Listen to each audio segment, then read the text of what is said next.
asbagha 'alaikum ni'amahu dhahiratan wa batinah. Dialah Allah yang memberikan nikmat yang nampak maupun nikmat yang tidak nampak, yang zahir maupun yang tidak zahir atau yang batin. Seandainya kita sebagai hamba Allah, sebagai manusia, menghitung daripada nikmat Allah Subhanahu wa taala sejak kita lahir hingga kita hari ini berada di masjid ini, maka tidak ada satupun di antara kita yang mampu menghitungnya. Contohnya, berapa banyak nasi yang kita makan sejak kita lahir? Tidak ada yang bisa hitung, Pak. Atau berapa banyak uang yang telah kita habiskan? Tidak ada yang bisa hitung, Pak. Bahkan ya, di luar akal pikiran manusia. Contohnya sapi saja. Setiap hari manusia mengolah sapi, menyembelih sapi. Namun apa? Sapi tidak pernah berkurang. Namun manusia di Bima Maupun terkenal dengan keislamannya, tidak pernah makan babi, tidak pernah menyembelih babi, tidak pernah membunuh babi, namun babi kita makan. Dan ini dari nikmat Allah. Harus kita syukuri. Makanya kata Allah, wa in ta'uddu ni'matallahi la tuhsuha. Dan seandainya kalian menghitung daripada nikmat-nikmat Allah, apa kata Allah? La tuhsuha. Kalian tidak akan mampu menghitungnya. Kemudian kedua, tak lupa kita sampaikan salawat serta salam kepada junjungan kita Rasulullah SAW yang telah banyak berkorban, yang telah banyak berjuang, mengorbankan daripada harta-harta beliau, mengorbankan daripada nyawa dan tenaga beliau, hanya agar bagaimana umatnya yang beliau cintai, yang beliau sayangi, itu selamat daripada azabnya Allah Subhanahu wa taala. Sehingga dikatakan dalam sebuah asar atau riwayat bahwa Rasulullah SAW pernah berdoa selama hampir 6 jam, dan hanya satu doa beliau yang beliau panjatkan kepada Allah. Apa isi doa beliau? Allahumma ighfir li ummati. Ya Allah, ampunilah dosa seluruh umatku. Selama 6 jam lah. Namun kita hanya untuk menyampaikan salawat, hanya untuk rutinkan lisan kita agar bagaimana senantiasa mengirimkan salawat, sudah capek. Padahal kata Rasulullah, man shalla alayya salatan sallallahu alaihi wasallam. Barang siapa yang bersalawat kepadaku 1 kali saja, kata Rasulullah, apa balasan Allah sallallahu alaihi wasallam, maka Allah Subhanahu wa taala akan bersalawat kepadanya 10 kali.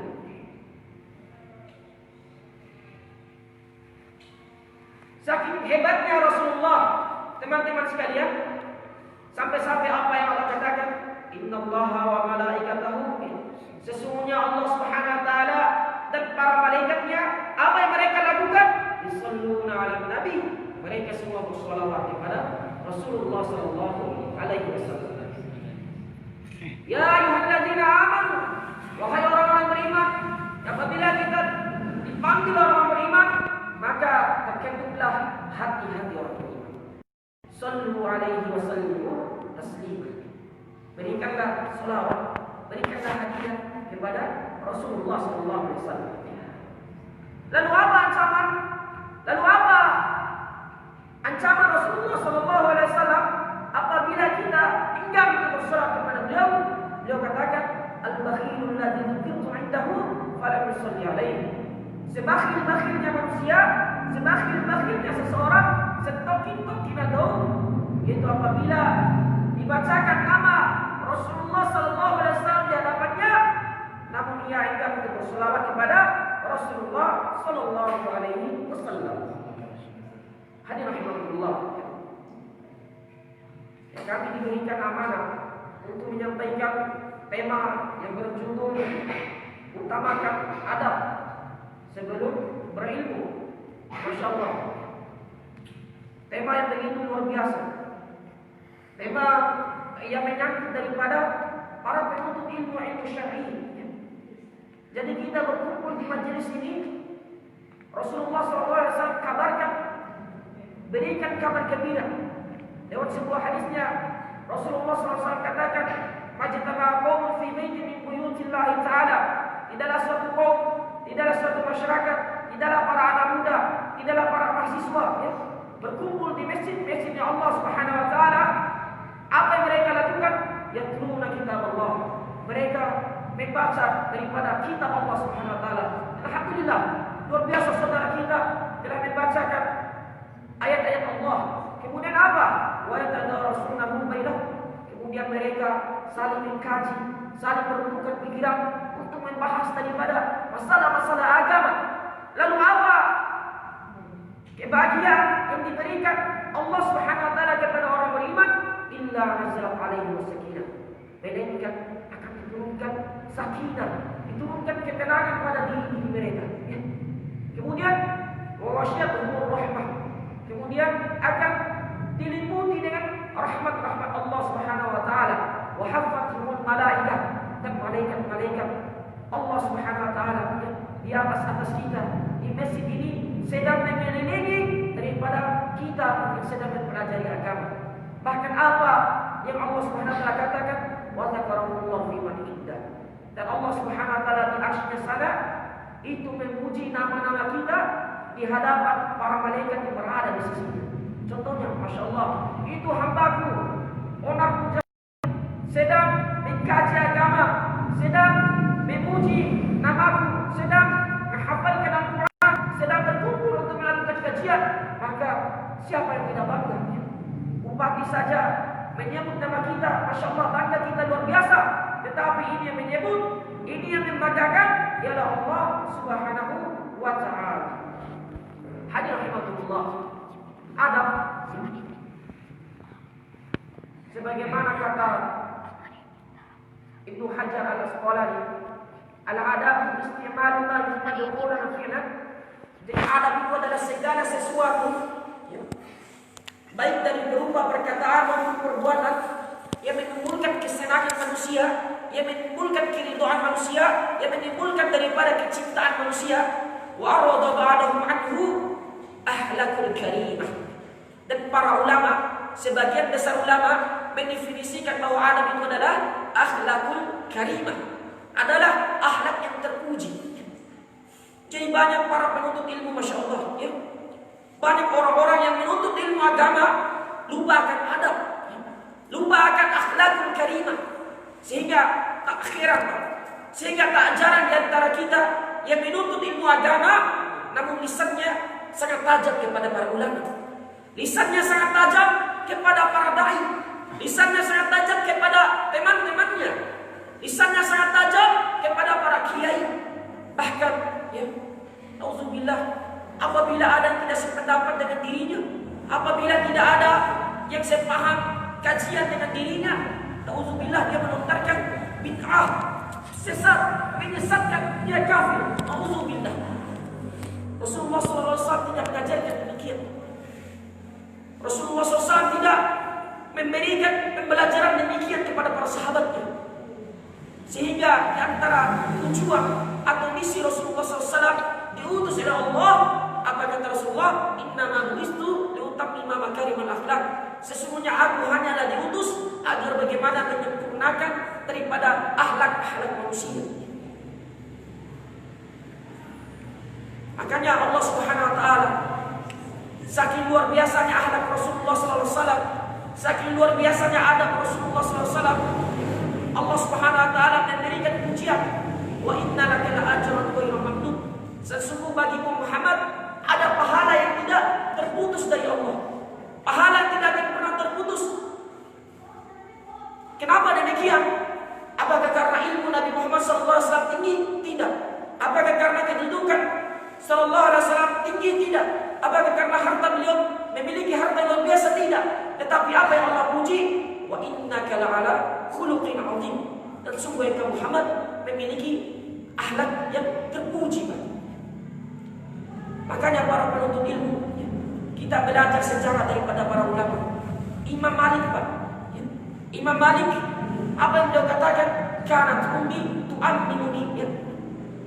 Dahulu ibuku memakaikan kepadaku imamah atau sorban. Wa taqulu li idhhab ila Rabi'ah. Kemudian ibuku berkata kepadaku, idhhab ila Rabi'ah. Wahai Imam Malik, pergilah engkau kepada Syekh Rabi'ah. Jadi Rabi'ah ini adalah gurunya Imam Malik. Ya, gurunya Imam Malik. Lalu apa pesan ibunya Imam Malik? Fata'allam min adabihi qabla ilmihi. Maka belajarlah engkau Imam Malik adabnya Rabi'ah terlebih dahulu sebelum engkau mempelajari ilmunya Rabi'ah. Kita disuruh tidak pelajari adab. Bahkan salah seorang murid Imam Malik, apa yang beliau katakan? Nahnu nata'allam nama Imam Malik 20 aman. Kami belajar bersama Imam Malik selama 20 tahun. 18 tahun kami belajar adab, 2 tahun kami belajar ilmu. Kenapa demikian? Kalau kami belajar ilmu saja kepada Imam Malik, maka kami tidak akan mendapatkan adab daripada Imam Malik. Kalau kami belajar adab saja dari Imam Malik, maka ilmu Imam Malik kami bisa belajar dari orang lain. Dari inilah pentingnya adab. Kemudian ada lagi perkataan ulama. Apa beliau katakan? Nahnu ila qalilin minal adabi ahwaju minna ila katsirin minal ilm. Kami lebih butuh kepada sedikit ilmu dibandingkan dengan kami lebih butuh kepada sedikit adab dibandingkan daripada memiliki ilmu. Kenapa demikian? Kalau ada orang berilmu tapi tidak memiliki adab, maka percuma. Orang berilmu, ilmunya hanya nampak batin saja, hanya berada di dalam dadanya saja, hanya berada di dalam fikirannya saja. Kalau dia hafal Quran, Al-Qurannya ada di kepala. Kalau dia hafal hadis, hadisnya ada di kepala. Tetapi akhlakul karimah, adab atau akhlak yang baik itu nampak daripada perlakuannya, dilihat oleh orang, dilihat oleh manusia, dinilai oleh orang. Kalau orang berilmu tidak ada adab, maka saya yakin atau kita yakini bahwa dia akan direndahkan oleh manusia. Sekalipun dia memiliki ilmu, tetapi orang beradab, sekalipun dia tidak berilmu, tetapi cara dia menghormati manusia, cara dia bergaul dengan manusia itu sesuai dengan tuntunan Rasulullah SAW, maka insya Allah manusia akan menghormati dirinya. Kemudian kita sebagai penuntut ilmu syar'i, yang dimana Allah Subhanahu Wa Taala katakan lewat lisan Rasulullah SAW, thalabul ilmi fardhatun ala kulli muslimin wal muslimah. Jadi menuntut ilmu agama itu adalah kewajiban bagi setiap muslim dan muslimah. Jadi kita ini masya Allah, selain kita belajar matematika atau jurusan kita hukum, jurusan kita biologi, kimia, fisika, itu adalah ilmu dunia. Itu adalah permasalahan dunia. Tetapi kita memiliki kewajiban agar bagaimana menuntut ilmu agama. Makanya Allah Subhanahu Wa Taala singgung kepada orang-orang yang hanya pintar mengenai teori-teori dunia saja, teori-teori politik saja. Apa yang Allah katakan? Ya'lamuna dhahiran minal hayatid dunya wa hum 'anil akhirati hum ghafilun. Ada beberapa orang masya Allah kata Allah yang mereka pandai urusan dunia, politik dia pandai, hukum dia pandai, ekonomi dia pandai, kewarganegaraan dia pandai. Namun apa kata Allah? Wa hum 'anil akhirati hum ghafilun. Namun hanya untuk sekedar mengaji, sekedar belajar agama, sekedar memahamkan fikih agama, ia jahil, ia bodoh, ia pula. Dan inilah yang disinggung oleh Allah Subhanahu Wa Taala. Kewajiban kita adalah belajar agama. Namun di dalam mempelajari agama ada teorinya, ada ilmunya. Dan ilmu yang mempelajari daripada ilmu agama itu, itulah dinamakan dengan ilmu adab. Makanya ulama itu katakan al-adabu fawqal ilmi. Kedudukan adab itu di atas daripada ilmu.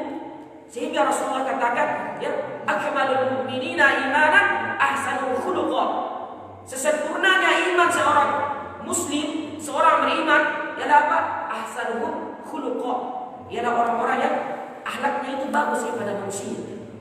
Makanya Rasulullah SAW, Allah Subhanahu Wa Taala katakan, "Fadima rahmatin minallahi linta lahum, walau kunta faddan ghalidhal qalbi lanfaddu min hawlik, fa'fu anhum wastaghfir lahum wa syawwirhum fil amr, fa idza azamta fatawakkal 'ala Allah, innallaha yuhibbul mutawakkilin." Allah katakan kepadanya, wahai Muhammad, seandainya bukan karena sikapmu, sifatmu yang lemah lembut kepada manusia, tentulah orang-orang di sekitarmu, para sahabatmu, keluargamu, itu semua akan lari darimu. Itu semua akan menjauhi darimu. Ya. Bagaimana Rasulullah SAW ya, sendiri Pak, ya, ketika menerima wahyu dari Allah untuk menyampaikan agama, diangkat menjadi Rasul, beliau pertama kali sendiri, berjuang sendiri. Lalu kenapa, Masya Allah, ya, kurang lebih 23 tahun Rasulullah SAW menyampaikan ini agama, Islam sudah menguasai 2/3 dunia. Para sahabat sudah tersebar kemana-mana. Islam menguasai dunia. Islam menguasai wilayah-wilayah yang ada di dunia. Lalu kenapa bisa demikian? Kenapa bisa itu terjadi? Jawabannya kenapa? Akhlakul karimah. Karena akhlak yang baik, akhlak yang terpuji, yang dipraktekkan oleh Rasulullah Sallallahu Alaihi Wasallam. Makanya ketika ada orang Arab Badui masuk masjid, ya, orang Arab Badui kita kenal adalah orang pedalaman, tidak ada ilmu, bodoh, ya, di kalangan orang-orang Arab pada saat itu. Kemudian ketika Rasulullah SAW mendirikan majelis, mendirikan kajian dengan para sahabatnya, datanglah orang Arab Badui langsung tanpa salam, tanpa minta izin, dia tarik, kencing, langsung kencing di dalam masjidnya Rasulullah SAW. Dan seluruh sahabat pada saat itu hendak ingin memukul, bahkan Umar katakan, aku hendak ingin menebas kepala orang Arab Badui. Ya. Namun apa Rasulullah? Sabar, isbiru ya sahabat. Sabarlah wahai para sahabat. Sabarlah. Kemudian Rasulullah SAW membiarkan orang Arab Badui kencing itu. Baru setelah orang Arab Badui selesai kencingnya, kemudian Rasulullah SAW datangi. Kemudian menanyakan, mengapa itu berbuat demikian? Mengapa itu kencing sembarangan? Kemudian dijawab orang itu dengan jawaban-jawaban begitu. Kemudian apa? Rasulullah tidak marah. Maka Rasulullah memberikan hadiah, menampakkan akhlak yang karimah, menampakkan akhlak yang terpuji, sehingga orang Badui, Masya Allah, sepulang daripada masjidnya Rasulullah SAW, beliau kembali ke kampungnya Arab Badui, kemudian berpidato di hadapan kaumnya, wahai kaumku, sungguh di sana ada seorang nabi yang akhlaknya begitu terpuji dan dia memberikan hadiah kepadaku, maka aku katakan, masuklah Islam sekalian semuanya dan bersaksilah bahwa Muhammad adalah utusan Allah. Ini akhlakul karim. Akhlakul karim. Namun ya, dikatakan oleh ulama, bil adabi tafhamul ilm. Dengan adab kita akan cepat paham mengenai ini.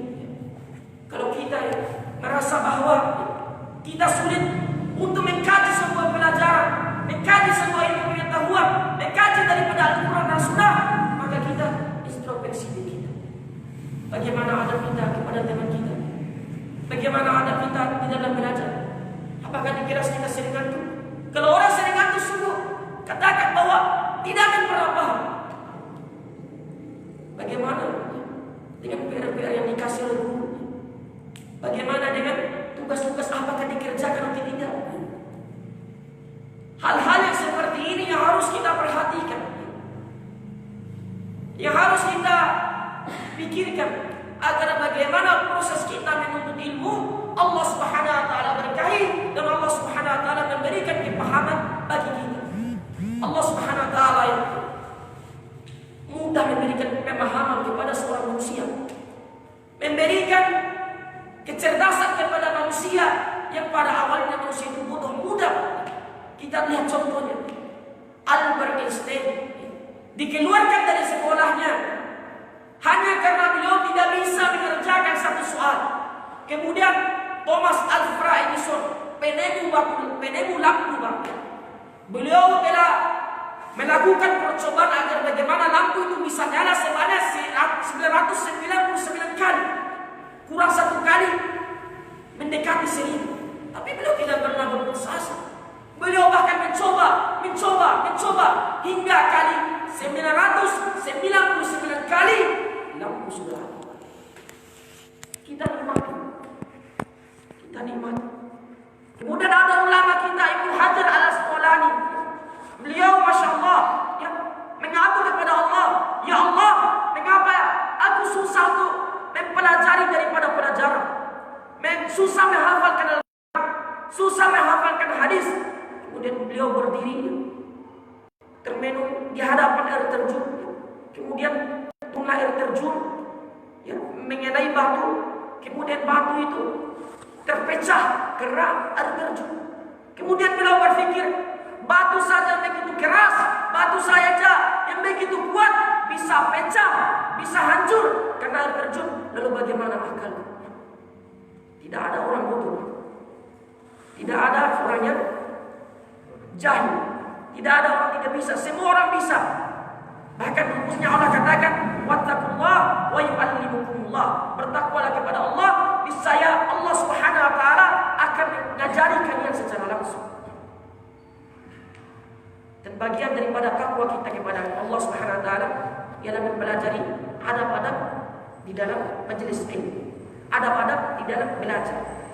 Kemudian yang kami singgung ya, seorang penuntut ilmu agar bagaimana memperhatikan adabnya di dalam berbicara. Terkadang ya, kita Masya Allah dengan secara tidak sengaja atau tidak sengaja, mulut atau perkataan atau lisan yang kita keluarkan, yang kita bicara dengan lawan bicara kita, terkadang menyinggung daripada hati-hati orang yang kita ajak bicara. Makanya Allah Subhanahu wa taala katakan ya, lewat lisan Rasulullah SAW, "Man kana yu'minu billahi wal yawmil akhir falyaqul khairan aw liyasmut." Barang siapa beriman kepada Allah dan hari akhir, hendaklah ia berkata yang baik. Kalau tidak bisa berkata yang baik, apa? Liyasmut, atau cukup boleh diam. Makanya kata Rasulullah SAW, ya, "Innallaha yubghidu salasa wa yuhibbu salasa." Sehingga Allah Subhanahu wa taala membenci 3 perkara dan mencintai 3 perkara. Apa yang Allah Subhanahu wa taala benci daripada 3 perkara? Yang pertama, kasratul akli, banyak makan. Termasuk orang berbicara ini banyak makan ini. Seorang penuntut ilmu ya, usahakan agar bagaimana ia selalu lapar. Kemudian perkara yang kedua, kasratul naum. Sehingga Allah Subhanahu wa taala membenci daripada orang-orang yang banyak tidurnya ya. Orang-orang banyak tidurnya, boleh sampai subuh malam. Termasuk ya kata orang banyak malam. Kemudian ya, boleh sampai asal baru ya. Baru sahur. Harus boleh pagi malam ya. Dan inilah yang dibenci oleh Allah. Kemudian apa 3 hal yang dibenci? Lalu apa hal poin ketiga yang dibenci oleh Allah? Kasratul kalam, itu banyak bicara ya. Makanya para pepatah itu mengatakan banyak bicara banyak salahnya. Kemudian Allah Subhanahu wa taala mencintai daripada 3 perkara. Yang pertama apa? Qillatul akal ya, sedikit makan. Yang kedua, qillatul naum, sedikit tidur. Yang ketiga, qillatul kalam, itu sedikit berbicara ya. Terkadang para penuntut ilmu Masya Allah ya, suka menggibahi daripada saudaranya, suka menggibahi daripada ustadznya, suka menggibahi daripada kiai, ulama atau ustadz yang tidak sependapat dengan dirinya. Kalau ada masalah misalnya, ada penuntut ilmu ya, hanya karena masalah kunut ya, dia posisinya tidak kunut, kemudian dia sholat di masjid dan imamnya kunut. Kemudian setelah ia sholat subuh balik ke rumah, kemudian ia berbicara dengan anggota keluarganya, itu imam, kenapa dia kunut? Bodoh itu, bid'ah itu. Ya. Dan ia telah melaksanakan daripada ghibah. Antum tahu apa itu ghibah? Atadruna mal ghibah? Ya. Rasulullah SAW bertanya kepada para sahabatnya, Atadruna mal ghibah? Wahai para sahabatku, apakah kalian tahu apa itu ghibah? Ya. Apa kata para sahabat? Allah wa Rasuluhu a'lam. Allah dan akhaka bima yakrah. Ghibah itu engkau sebut kekurangan saudaramu, yang kekurangan itu benar ada pada dirinya, namun saudaramu tidak menyukai daripada apa yang kau bicarakan. Misalnya saya mengatakan, seorang nare naik gahan, seorang nare ayam goreng, atau seorang nare botong sarang, buka lengan. Ya memang ayamnya itu seperti itu, tetapi ini sudah dikatakan ghibah. Sehingga dikatakan para sahabat, ya, in kana taqulu fihi faqad ibtabta wa illam yakun fihi faqad bahatta. Jika sesuatu yang kau bicarakan itu benar-benar ada pada saudaramu, kata Rasulullah, maka sungguh engkau telah menggibahinya. Dan apabila yang engkau bicarakan itu tidak benar ada pada diri temanmu, atau tidak benar ada pada diri saudara, sungguh engkau telah memfitnahnya. Auzubillah. Kemudian ada penuntut ilmu juga, ya. Usahakan agar bagaimana kita senantiasa bergaul dengan orang-orang yang soleh, bergaul dengan teman-temannya paham agama, bergaul dengan teman-teman yang rajin ke masjid, mengkaji agama, mengkaji sunnah, ya. Makanya Allah katakan, ya ayyuhallazina amanu taqullaha wa kunu ma'as-shadiqin. Wahai orang-orang beriman, bertakwalah kepada Allah, dan hendaklah kalian senantiasa bersama dengan orang-orang yang benar. Orang-orang yang benar adalah orang-orang yang soleh, bukan orang-orang salah. Orang-orang yang benar adalah orang-orang taat, bukan orang-orang tidak taat. Kita lihat muda, masya Allah, banyak yang foya-foya, menghabiskan waktunya agar bagaimana main game saja setiap hari, menghabiskan waktunya agar bagaimana menghabiskan waktunya dengan hal-hal. Kita lihat anak yang baru SD sudah hamil di luar nikah, SMP sudah hamil di luar nikah, SMA apalagi banyak yang tidak perawan. Kenapa? Pergaulan. Kenapa? Lingkungan. Kenapa? Teman, akhlak yang mempengaruhi daripada sikap maupun tabiat daripada seseorang. Makanya Rasulullah katakan, al-mar'u ala dini khalili.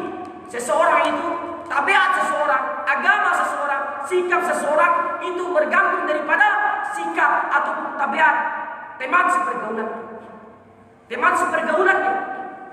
Maka apa perintah Rasulullah? Falyanzur ahadukum man yukhalil. Dan hendaklah salah seorang di antara kalian harus memperhatikan dengan siapa ia berteman. Kalau kita bertemannya dengan orang-orang senantiasa merokok, orang-orang senantiasa mabuk-mabukan, tidak suka ke majelis ilmu, sukanya ke tempat-tempat kemaksiatan, sukanya ke tempat-tempat diskotik, maka lambat laun sedikit demi sedikit kita pasti akan mengikuti daripada kebiasaan mereka. Sebaliknya kalau kita senantiasa berteman dengan orang-orang soleh, datang ke kajian, senantiasa menjaga sholat berjamaah, senantiasa menghafalkan Al-Quran, maka sedikit demi sedikit itu akan memberikan pengaruh yang luar biasa kepada kita. Ingatlah di dalam sebuah ayat Allah katakan, wa yawma ya'addu adh-dhalimu 'ala yadayhi yaqulu ya laitani ittakhadtu ma'a rasuli sabila. Ingatlah ketika hari seseorang menggigit jari-jarinya dengan gigitan yang luar biasa akibat penyesalannya nanti di yaumil qiyamah. Lalu apa penyesalannya? Laitani ittakhadtu ma'a rasuli sabila. Yang pertama, ia tidak menjadikan Rasulullah SAW sebagai suri tauladan baginya, sebagai uswatun hasanah baginya. Yang kedua, ya laitani lam attakhiz fulanan khalila.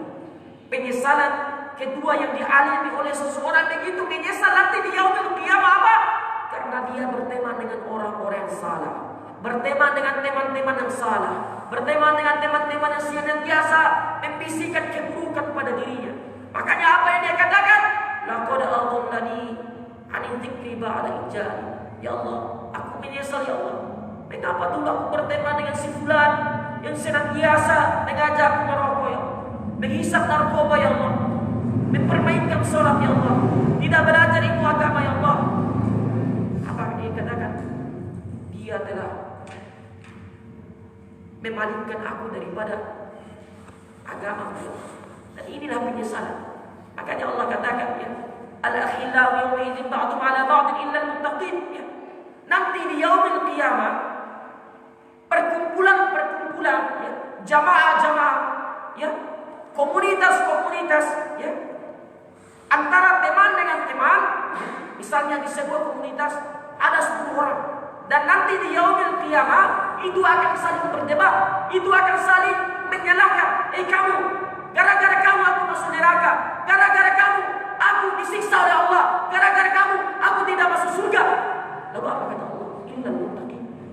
Tidak ada yang tidak berdebat pada hari itu, tidak ada yang tidak menyalahkan pada hari itu, kecuali orang-orang yang bertakwa, orang-orang soleh yang semasa hidupnya saling bergandengan tangan. Ayo ke masjid, sudah sholat ini, ajak antum ajak, saya imam, antum imam, masya Allah. Ayo kita baca Al-Quran, belum baca Al-Quran ini, saling bergandengan tangan untuk dunia. Bahkan mereka tidak akan berdebat, tidak akan saling menyalahkan. Bahkan mereka, kata Allah Subhanahu Wa Taala lewat hadis Rasulullah SAW, bahkan mereka akan saling menyelamatkan. Apabila ada sebuah komunitas 10 orang jumlahnya, kemudian 1 orang daripada 10 orang itu masuk neraka, maka 9 orang ini akan menyelamatkan daripada 1 orang. Karena apa? Ya Allah, kenapa Engkau masukkan kami ke dalam surga? Mana ini Bang Onar yang dahulu pernah berjamaah dengan kami, yang dahulu pernah sama-sama membaca Al-Quran dengan kami, yang dahulu pernah sama-sama ikut kajian dengan kami. Kenapa Engkau masukkan ke neraka ya Allah?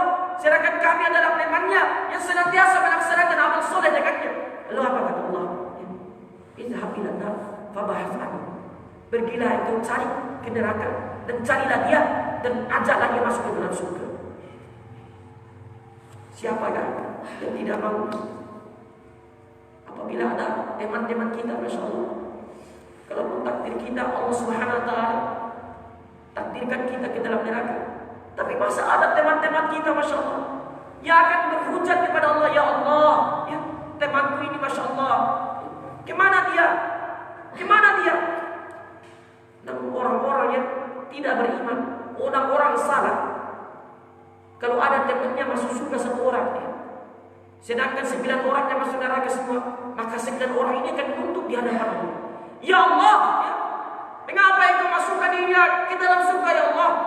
Sedangkan dia ini sama-sama pernah mabuk-mabukan dengan kami, pernah berlakukan kemaksiatan dengan kami, pernah menghisap narkoba dengan kami. Kenapa Engkau masukkan ke dalam surga ya Allah? Apa jawaban Allah? Idhab ilal jannah fabahas anhu. Pergilah ke dalam surga, carilah dia dan ajarlah dia masuk ke dalam neraka. Inilah. Kemudian hadirin Allah yang kami ingin singgung juga ya, para penuntut ilmu ya, agar bagaimana meluruskan niat di dalam belajar ya. Termasuk adab seorang penuntut ilmu itu ya, di dalam belajar itu mengikhlaskan niatnya hanya karena Allah Subhanahu wa Ta'ala semata. Rasulullah SAW katakan, innamal a'malu binniyat. Segala amal perbuatan manusia itu bergantung daripada niat. Faman kanat hijratuhu ila Allah wa rasulih, fa hijratuhu ila Allah wa rasulih. Barang siapa yang hijrahnya niatnya karena Allah dan Rasulnya, maka hijrahnya karena Allah dan Rasulnya. Tetapi kata Rasulullah, wa man kanat hijratuhu lid-dunya liusibuha aw imra'atin yankihuha hijratuhu ila ma hajar ilaihi. Tetapi barang siapa yang niat belajar agamanya, yang niat baca Al-Qur'annya, yang niat hafalan Al-Qur'annya, dia pergi pondok 1 tahun, 4 tahun, hafalkan Al-Quran hanya karena apa? Liusibu bihi ad-dunya. Hanya untuk mendapatkan bagian daripada dunia, hanya untuk mendapatkan sekolah gratis karena beasiswa Al-Quran, hanya agar bagaimana mendapat pengakuan daripada masyarakat ya. Hanya agar bagaimana mendapatkan jabatan di pemerintahan, atau kata Rasulullah al-imru'atin yang gila, atau karena wanita yang semasa sebelum dia pondok ya, dia cintai ya ukhti, abang akan pergi pondok ini 2 tahun, mohon doanya semoga abang ya bisa menghafalkan Al-Quran 30 juz, dan 30 juz itu abang akan jadikan mahar untuk melamar murid. Dan ini salah. Ini salah. Makanya Rasulullah SAW memberikan ancaman yang luar biasa. Apa kata Rasulullah? Man ta'allama al-ilma, ya, barang siapa yang mempelajari ilmu agama, mimma yubtagha bihi wajh Allah azza wa jalla, yang pada hakikatnya mempelajari ilmu agama itu hanya agar bagaimana mendapatkan keridhaan, mendapatkan kesenangan, mendapatkan kebahagiaan di sisi Allah. Namun apa? La yata'allamuhu illa liyusiba bihi 'aradan minad dunya. Dia tidak mempelajari agama melainkan hanya karena ingin mendapatkan keuntungan daripada sedikit bagian dunia, hanya karena ingin mendapatkan wanita yang cintai, hanya karena ingin mendapatkan jabatan, hanya karena ingin mendapatkan pengakuan. Maka apa kata Rasulullah? La yajid arafat jannah yaumil qiyamah. Bahkan bau surga pun tidak akan pernah ia cium nanti di yaumil qiyamah.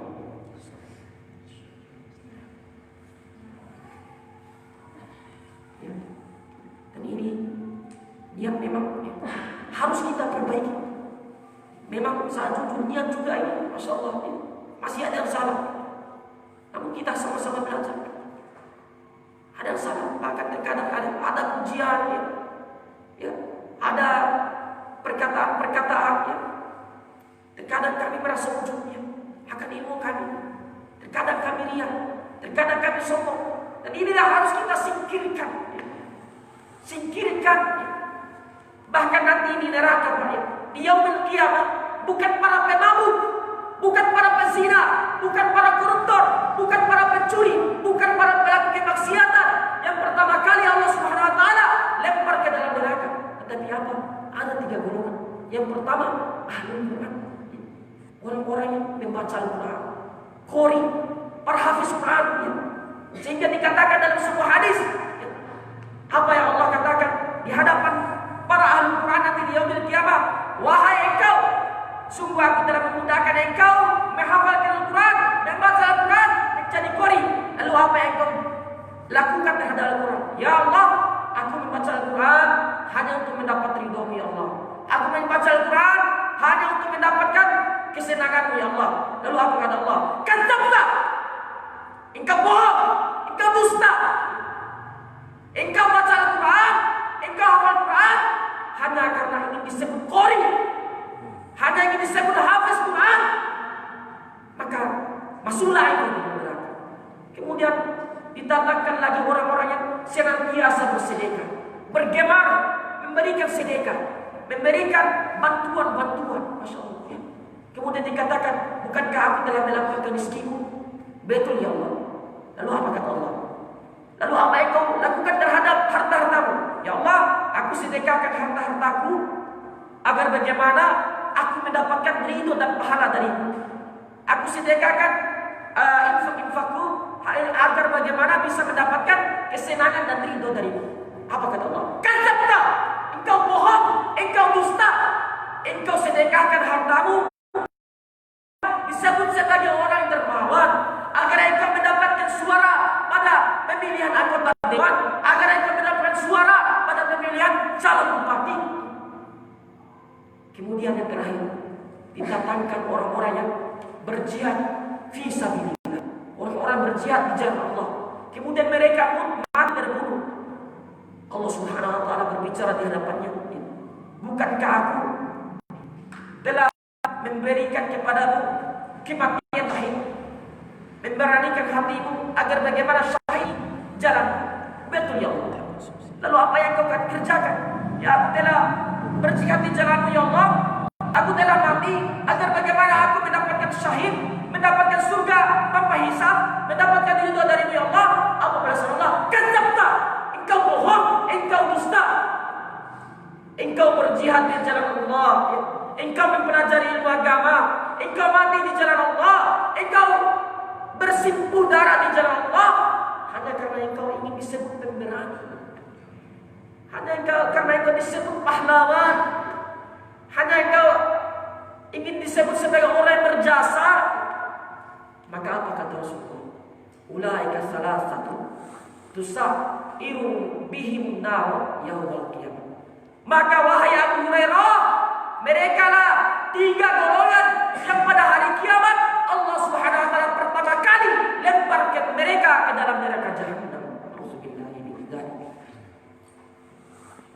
bukan para pelaku kemaksiatan. Orang yang maksiat, dosa-dosanya, Masya Allah. Bukan para pezina, bukan para koruptor, tetapi kita sebagai penuntut ilmu yang harus waspada akan niat kita, akan keikhlasan kita. Maka na'udzubillah, seorang dai tatkala diundang ke sebuah acara menyampaikan hajatnya, kemudian karena dia terbiasa menerima amplop, terbiasa menerima uang, terbiasa menerima hadiah, kemudian suatu ketika ia tidak mendapatkan hadiah, tidak menerima amplop, kemudian tiba-tiba mukanya menjadi muka masam, tiba-tiba ia buruk, tiba-tiba ia berubah. Dia tidak lagi mau kita begitu karena tidak ada amplopnya. Dan inilah yang kita harus waspada. Yang sampai ya, bacaan Quran kita, hafalan Quran kita, hadis kita, kita belajar agama, kita kajian hanya untuk disebut Ustaz. Kami sendiri merasa terganggu apabila ada orang sebut kami itu Ustaz. Kami itu masih tulai, para penuntut ilmu agama. Tulai, kalau tulak dalam bahasa Arab itu ya, masih tingkatan ilmunya luar biasa, tapi tulai itu masih di bawah. Dan inilah golongan-golongan kita ya, masih tulai. Bahasa Arab saja belum bisa, Al-Quran saja belum tuntas, hadis saja masih banyak terbengkalai. Namun kita dengan beraninya menyebut bahwa kita ini Ustaz. Makanya sebagai penutup, Allah Subhanahu wa taala katakan, "Man kana fil hayatid dunya yuwaffi ilaihim a'malahum fiha wa fiha al-khusum.